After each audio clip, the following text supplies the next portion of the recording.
Hey Rebel Rouser, I'm Alan Voivod and this is Star Wars 7x7, your daily dose of Star Wars joy.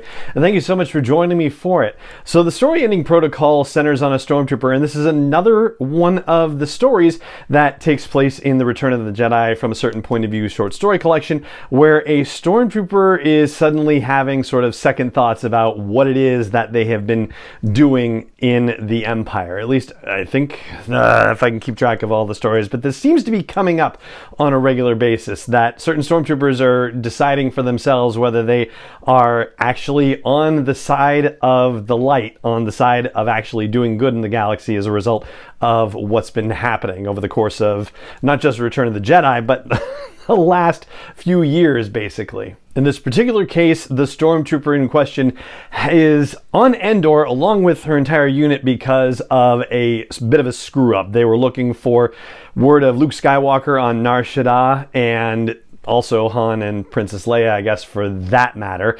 And unfortunately, because of a misplayed interrogation situation, this officer Riz for short, or this stormtrooper Riz for short, got her blaster stolen and her commanding officer was shot. And so, yeah, they were all just reassigned. It was one of those things where nobody necessarily blames her for it happening, but everybody blames her for it happening, and everybody has to then deal with Endor and the Ewoks, and the Ewoks giving the troopers the creeps, which is always fun to read about. But the thrust of the story is the fact that Riz has reached the point where she thinks that maybe she's not on the side of the angels anymore. And the part of the story that takes place during the events of Return of the Jedi happens basically right after the rebels have been captured, and then the Ewoks let loose on everybody and the rebels have escaped.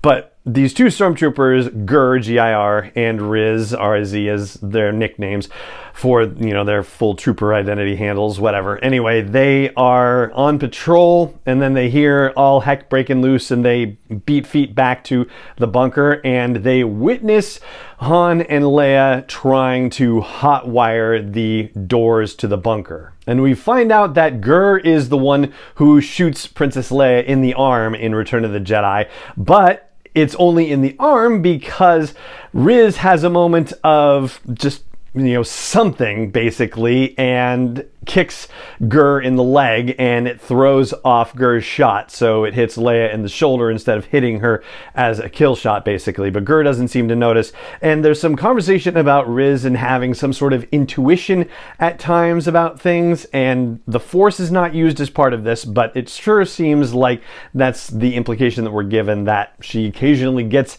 these feelings sometimes that are definitely not looked kindly upon in the stormtrooper ranks, so she just kind of tamps things down and doesn't say anything about them. However, she has them, and that seems to be also the reason why she kind of gave Gur a tap, which ended up working out well. Then Gur and Riz end up being the ones who run over to the bunker to try to capture Han and Leia. Leia shoots Gur, and Riz just kind of falls over, basically knocks herself out, that's just how it happens, then wakes up. And if you haven't figured out by now, we're in spoiler territory for this, so yeah. Anyway, so Riz wakes up, here's where all the partying has happened, and goes to turn herself in and has a face-to-face meeting with Princess Leia in the midst of all of this. And it really just makes me feel like, gosh, I want more Han and Leia and Luke novels. I want more storytelling with our main trilogy characters. We've gotten a little bit of it here and there, but actually it's been pretty much in comics for the most part. And then, of course, Luke showing up in The Mandalorian and the Book of Boba Fett. But yeah, I do want more of Leia and Han, and Princess and the Scoundrel was certainly a great step in the right direction about that. But yeah, still want more. Anyway, I like the story ending protocol. It's an interesting little character study story, and it's cool to see how it ended up connecting directly to the events of Return of the Jedi, what we see happen in the movie. That's what I've got for you on this episode of the podcast. It just remains for me to say thank you so much for joining me for this episode, as always, and may the Force be with you wherever in the world you may be. 7x7 is not endorsed or sponsored yet by Lucasfilm Limited, Disney, or 20th Century Fox, and is intended for entertainment and information purposes only. Star Wars, the Star Wars logo, all names and pictures of Star Wars characters, vehicles, and any other Star Wars related items are registered trademarks and/or copyrights of Lucasfilm Limited, or their respective trademark and copyright holders. May the Force be with them. All original content is copyright by Star Wars 7x7. We hope you love it.